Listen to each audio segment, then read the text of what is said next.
Chris Porter here at the NFL Combine alongside First Coast Sports analyst James Coleman, where, like most of you, we learned today of the passing of legendary head football coach Corky Rogers.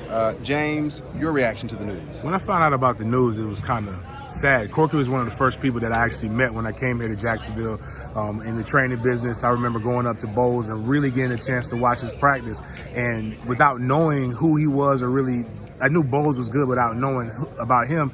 He's always like, well, you know, we're going to have a team. We're going to barely field a team. We're going to try to go out there and do the best we can. Everybody's better than us. And then you go and you look at the fake humbleness, but you look at the dominance. And then I think about the guys that I know who went to the Bowles School and how they talked about him. It's just one of those, and even the guys who went to Lee. It's just one of those moments where we lost the legend. And but the cool thing was everybody appreciated him while he was around. I'm a big proponent of giving people the flowers while they can still smell them. And I think we lost a lot, but this should be a time where everybody celebrates a legend and the guy who really helped put the First Coast on the map in terms of football.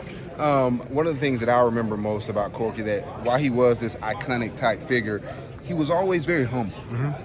Yeah, I mean, he's, again, like I said, when you go around, he never came and flashed like, I got this many rings. I've been here. You would never know it. And everybody that he met and he interacted with, he would take the time and talk to you. When I was just a young 23-year-old here in Jacksonville trying to have a startup company, he was really there and helped, listen to me, listen to my pitch, send athletes. And it was a decent relationship was formed. And so one to where if I walked in, he was going to recognize me. He made everybody. He was kind of Bowden-esque to me. I don't put that on everybody because my former coach is a legend, but I really but so is Corky Rogers, one of the best I ever done on a national level. And then if you could, just talk about the influence that he's had on so many young folks who've come through both Lee and Bowles.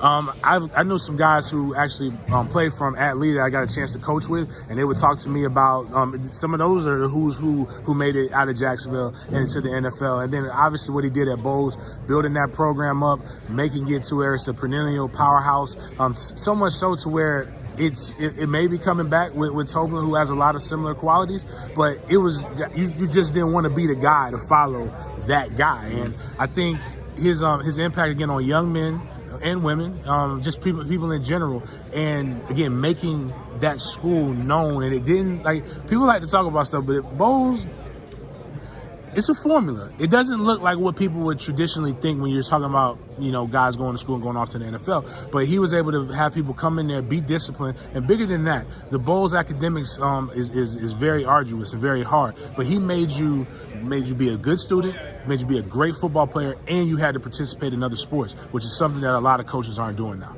But no doubt about it, a very tough day for all of us on our First Coast. The legendary Corky Rogers passing, 465 wins, the most in the state's history, 10 state championships.